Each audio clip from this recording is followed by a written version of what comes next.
Yeah, well, I understand I got a lot on my mind, a lot on my chest. That's why.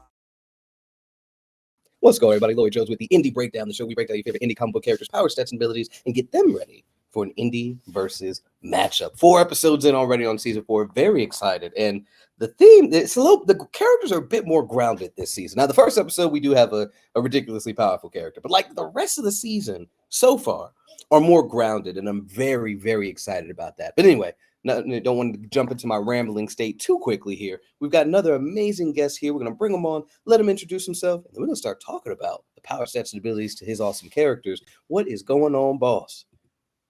Hey, how's it going? Happy to be here. Oh, yeah. Thanks for coming on, dude. Thank you. Mm-hmm. So, let the people know who you are, what you got, who you bringing to the breakdown today. I am Kenneth Laster. I'm a writer and artist. Today I'm bringing characters from my book Zeta Galaxy Outlaws, Tex Wyatt, Ranger Cadet, and Vega Corazon, who is a intergalactic outlaw. I'm excited to get into their whole deals. Okay, dude. And side question, in regards to Vega, are those guns based off of the the Nintendo joints or one of the old school video game guns? That reminds me. I don't think that was my inspiration. It went through a few designs. I think like one was a gun from a game called The Outer Worlds, and then I sleeved it up a little bit. But yeah, it kind of just landed. Not necessarily from a Nintendo gun, but it just kind of landed from an inspiration from a few different places. Okay, I was just a bit curious there, but yeah, if you don't mind, give us a little bit of what was the inspiration behind the two characters before we dive into those power, stats, and abilities. Yeah, I mean, the whole world is sort of inspired from, sort of the sci-fi Western. I think Firefly was a big inspiration. And I think, like I said, The Outer Worlds, when that game was coming out, that was a big, that sort of sci-fi Western setting, and also sort of like a critique on sort of capitalism and all these sort of the corporate procedures, restraints, and, being Black. I was like, what if we put Black people in this? And so that's sort of how this world came to be. But yeah, Tex and Vega. Vega was sort of, I think, one of the characters I kind of came to the first because, the sort of outlaw who's like witty and everything. That sort of seemed like a good archetype. So I think, you got like Nathan Fillion's character from Firefly, sort of that kind of leader of a ship. And I think Tex took a little bit of a longer route to get to where she is now. First, she started off like kind of like a Cable pastiche. She was like an older, grizzled, like bounty hunter type character. But then that kind of character didn't fit in the lineup of the books, where it kind of felt like a little bit of a different odd couple there. And so then I kind of liked the archetype of like in a Western, like the young gun, like sort of the young kid who kind of like learning the ropes and stuff. And so that sort of led to Tex's inspiration. And a lot of the design came from like a lot of Star Wars. The poncho, once I figured out that we wanted a poncho, well, we being me, I wanted a poncho. The committee of me wanted a poncho. I think that's sort of when a lot of stuff started locking in. Those are sort of the general wider out and some of those characters. Okay. Well, then I'll tell you what, since we start with her in the book, let's start with her first on the interview. Tell us about Tex. What is she equipped with? What kind of training? Let's talk about. Well, let's start with training first. How long has she been in the field?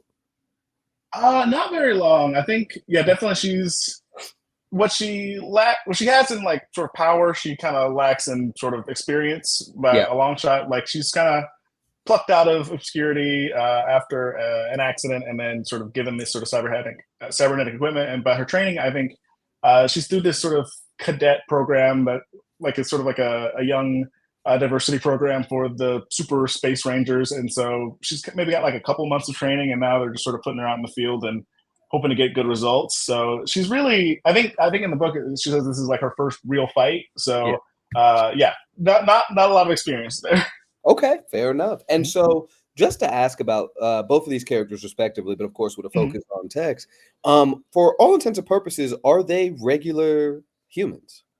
Yes, I think for this world, most everyone is a baseline human. I think any deviations are sort of human plus. I might categorize Tex as like human plus, where she's pretty much a human, but she's got these cybernetic enhancements where she maybe moves a little faster, hits a little harder than traditional people. Well, I think in general hits harder, but she does have this robot arm which hits a lot harder. Got you. So like regular person with Winter Soldier's arm type situation. Yeah, Winter Soldier is a good comparison for sure. Like he's still a little bit of a super soldier, but like I think with Tex not as like I don't think she's gonna pick up a tank, but she could, I guess. She might. I don't know. Okay, and so the tank shows up. Oh, okay, valid. We'll so see. let me ask this then. So of course we know she's equipped with with cybernetic enhancements. Is that I know in the image it looks like she has something going on with her eye, but I was going to ask, is there something more than just the arm, and then dive more into the arm? But is there more? Is there anything more than the arm?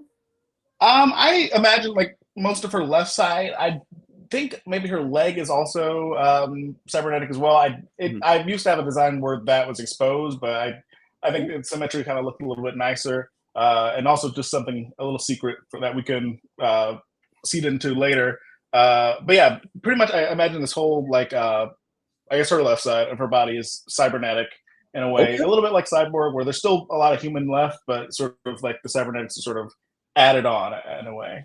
Okay, and to dive into it a little bit more, then with her arm, is there like any additional functions that her cybernetic arm does? Yeah, and the sort of her hand, I got a copy of it right here. Right here, this is sort of like a it produces sort of a lasso in a way. It's hard to describe. Like I'm the Zeta of Zeta Galaxy Outlaws is sort of like this like element X, where it's like sort of this kind of how Mass Effect fields work in Mass Effect, where it's like some fake science that means you can do a lot of cool stuff. And right. Facts. And so yeah, so Zeta is sort of part of the specialness of her cybernetics is that it's Zeta powered, and so she's able to produce like this sort of lasso or like wire. It kind of inspired from like Cyberpunk 2077 with the little monowire that they do. Sort of that type of deal that she can produce from her hand. Can use it as a lasso, which is her being Texan, sort of the Western. That's mostly what she will use it for. But she can use it use it as a grapple, a launcher, or just like, well, if she was really dangerous, she could use it as a groat. And I like my little headcanon is, well, I guess it could be canon, is that the people who were behind her, they put it in there for like a garrote or like a groat, or I don't know how you say it, like an assassin type deal. But she's like, no, I'm doing a lasso with it. Okay. So let me ask this then. On top of the arm, then, her eye, does it have any kind of current canon extra function? No, I don't think anything's been displayed in this first book, but I imagine sort of the standard like heads up display, kind of a quick analysis. And I also think, I know her hand can take phone calls, but I think that if she wants to be subtle about it, she can do comms from her head. I imagine this is also sort of linking into the rest of the network too. So this is more like just a general like health bar, I guess, and sort of standard stuff like that. Okay. And then what weapons does she have available outside of her cybernetic eye and arm? Well, mostly I think she just rocks with the arm and the lasso. Those are sort of her go-tos. I think I've toyed with sort of giving her a weapon, but I felt like Vegas got the cool guns, and so I'm like, let's let her have her thing. And I like the idea of sort of limiting like each character, sort of like their strengths and weaknesses, and so. If everyone had a cool gun, then none of them were special, I guess. But yeah, I know she's got these pouches. I don't know what's in them. I like part of my headcanon is that they're snacks. Just to, make people think that there's something dangerous. But she said it's all for show. Yeah, exactly. Okay, all right. So we got the lasso, we got the arm, we have the eye. Question: does she know? Any fighting styles or anything like that? Is she just a brawler? Obviously she has some sort of skill. She's utilizing a lasso, but what kind of fighting techniques does she have in her disposal or at her disposal?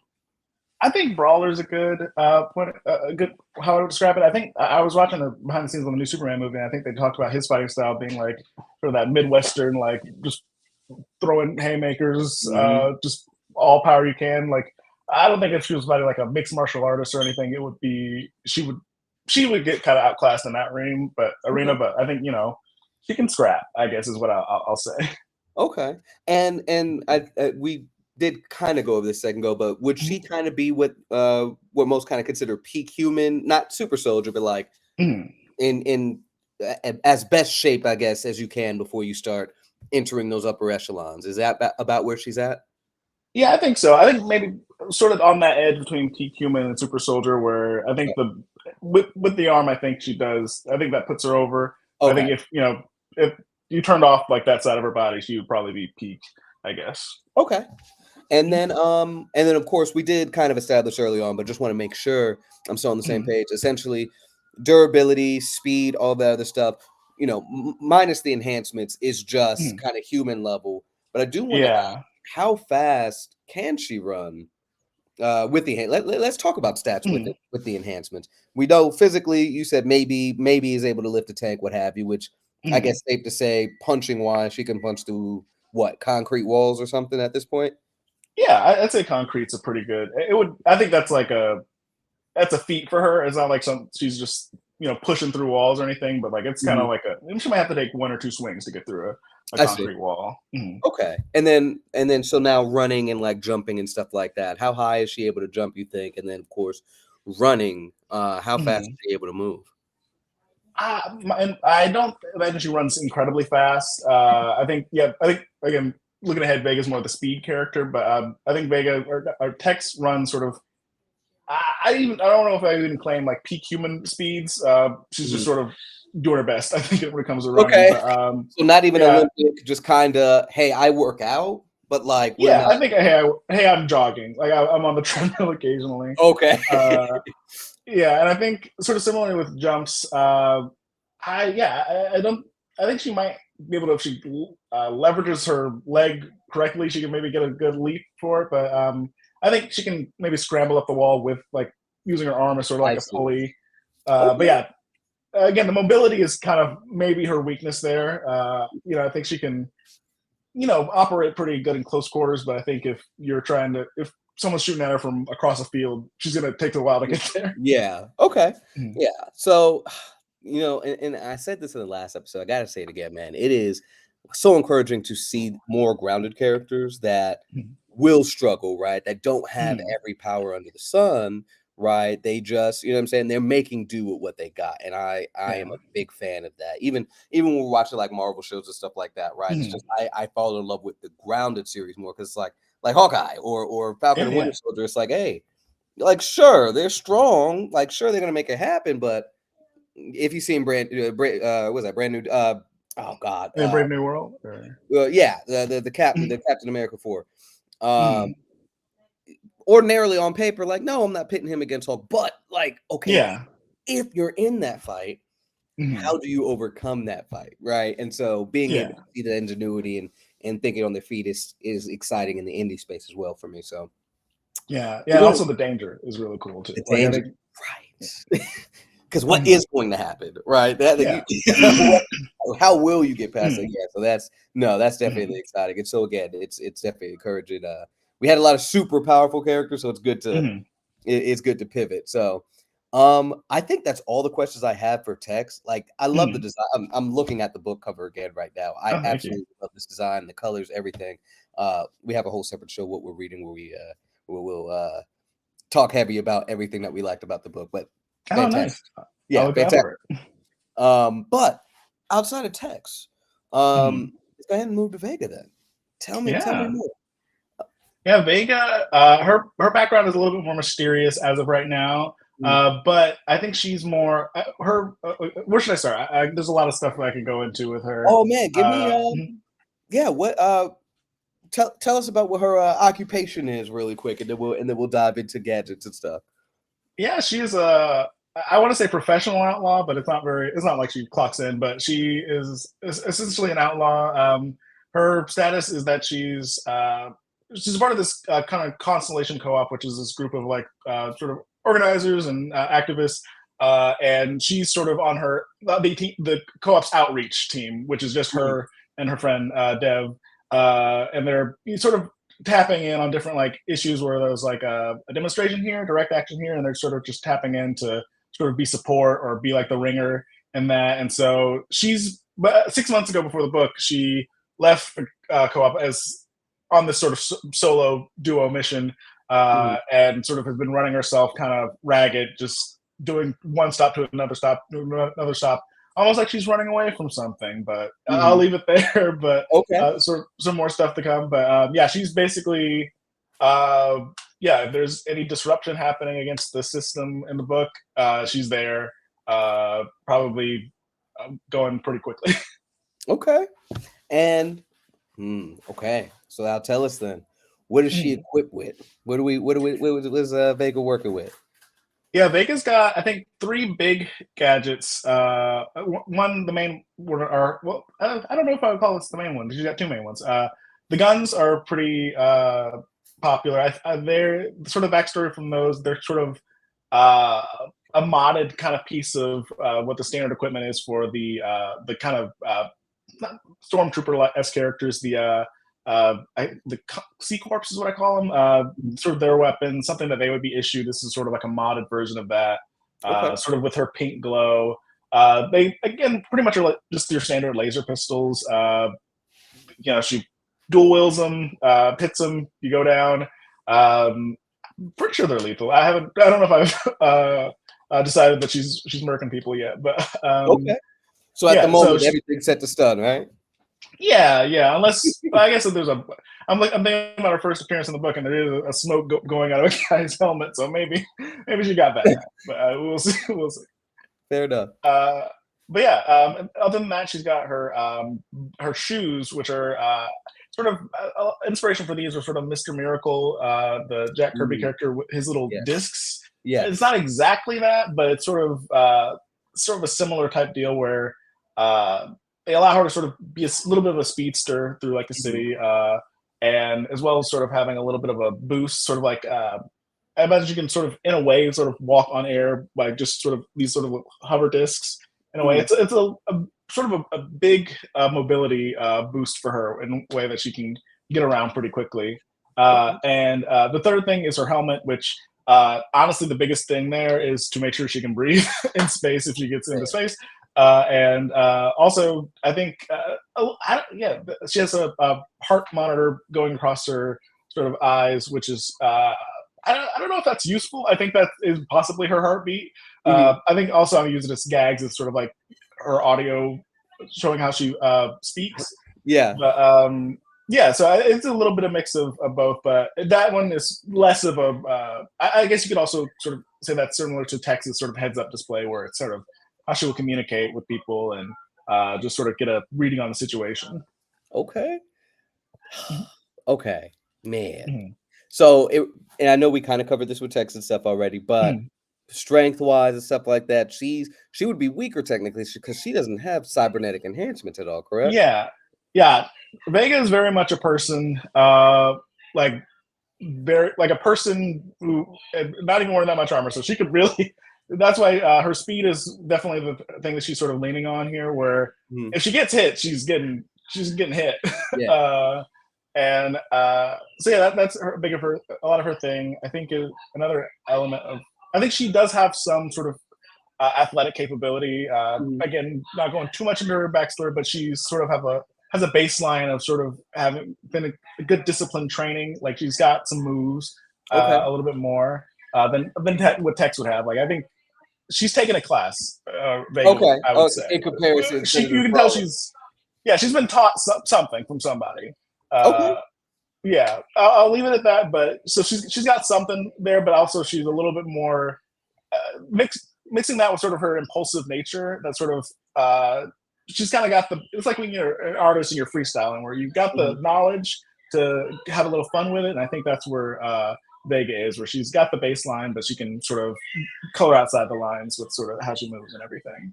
Okay, and then with her mobility, with those with the boots or shoes rather, how fast does that allow her to move? How fast does that allow her to move? Does it take her to like Mach speed at all or not?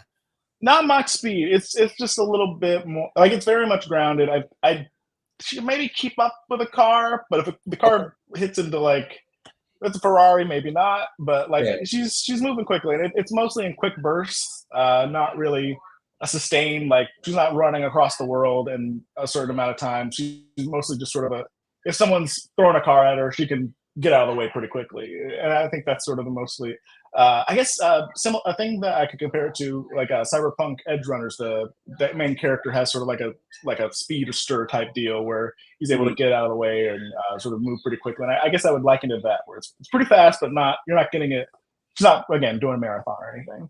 Okay, and now not necessarily. So, as you saw, we do breakdowns for the character stuff as well. So the next part might not be in there. We might not go like all the way like with Dev and all that other stuff, but I do want to know about the ship that she has at her disposal, and kind of the man in the chair that she has as well, because that might play a role as well. So, if you don't mind diving into shipping and Dev a little bit.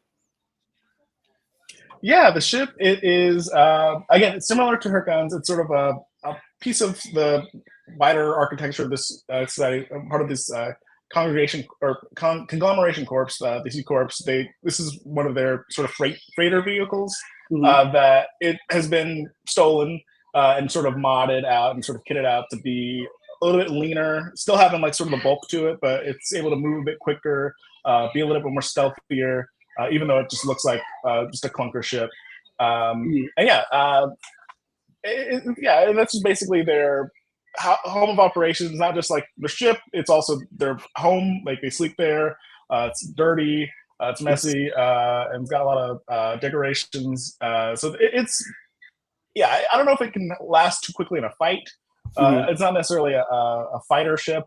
Mostly to sort of go under the radar, get in and get out is primarily the function of that ship.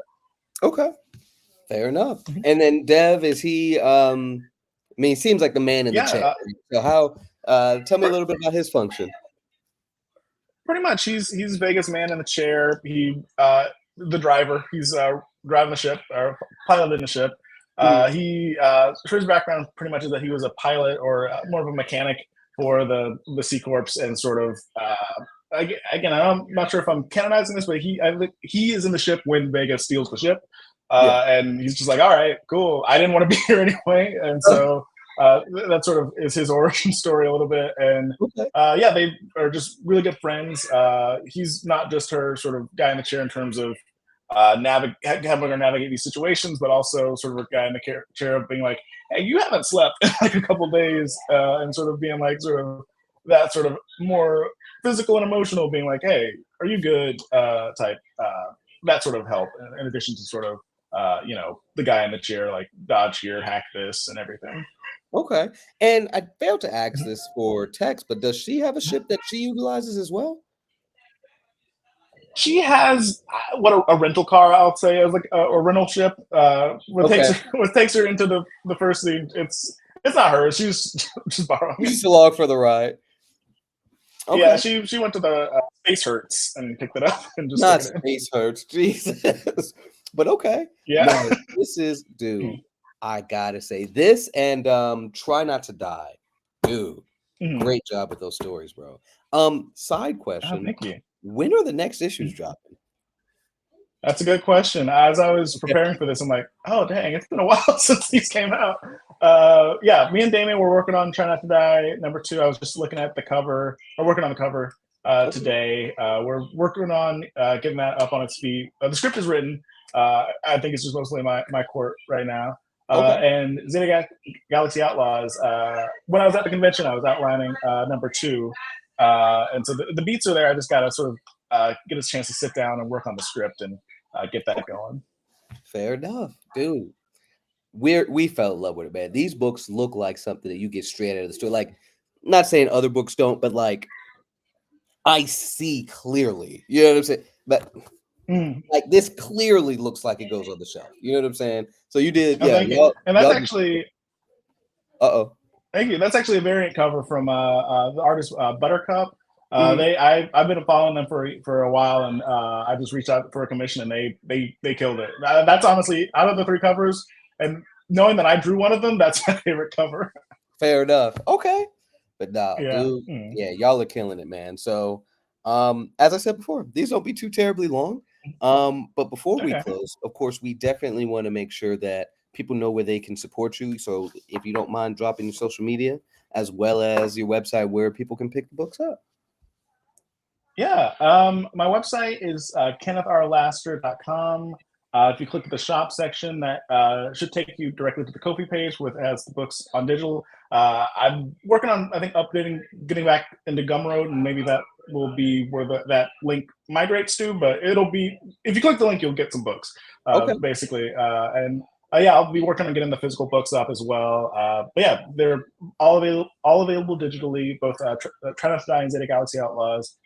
As for socials, you can follow me at Disaster Laster. That's my handle on pretty much everything. Instagram.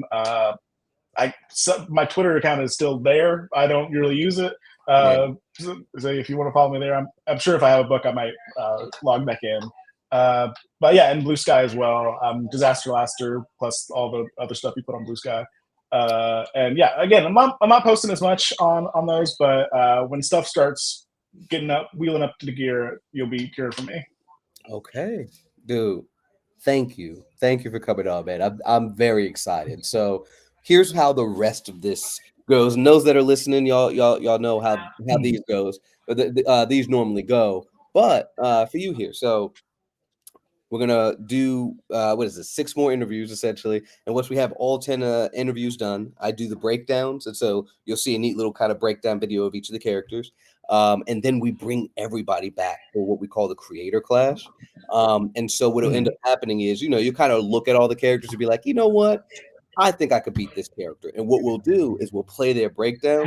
And while we go to everybody else and ask them who they think they will win, you're kind of formulating your plan. Like, my character will win because X, Y, and Z, because you have all the information you need now, right? And then at the end of that, at the end of the night, after everybody's had a chance to trash talk and all that other good stuff, we roll a randomizer wheel. And essentially, whatever that matchup ends up being, we write a script out based on what you guys told us in the interview, which you guys approved via the breakdown that we post, and whatever we've obviously read from the story. We keep everybody in character, personality, and stuff, and create a scenario for those characters to go against each other. And you'll get who we think would win, but it still invites that conversation as to, well, no, you don't have that right, or no, you got that right. Yeah, absolutely right. So yeah, I'm very excited about this season because there's so many grounded characters. And it's really just learning more about their wit and ingenuity and how they'll get the edge. Yeah. I'm excited to see. So, but yeah, no, dude, again, I can't thank you enough. It was awesome meeting you at the convention, and I'm so glad we got a chance to do that. Yeah, me too. Thanks for having me. Oh yeah, our pleasure, dude. And so everybody listening and watching, again, thank you guys for tuning in for another amazing episode of the Indie Breakdown. If you don't already, or if you're not a part of it already, we do have a Facebook group, which is Indie Breakdown Versus. So definitely join in there where we're going to get back to doing weekly battles. We're building out, the database is closed now, but we built out a database on our website, indiebreakdown.com, so you can check out all the various characters that are in there and follow everybody on those social medias. But all the events, all the versus matches that we do in that group come from that database, so that we have what each character can do. And nobody could just add powers on the fly, right? Old school Superman, old school Doctor Strange, just, today he has this power. None of that. Everybody could witness what each character could do, ask questions based on those, and get an accurate understanding of each other's characters. So events coming soon. All other stuff will be back. But anyway, thank you guys for helping us redefine power scaling in the indie world, and also getting to meet all these awesome creators. But thank y'all for tuning in, and we will catch y'all next time.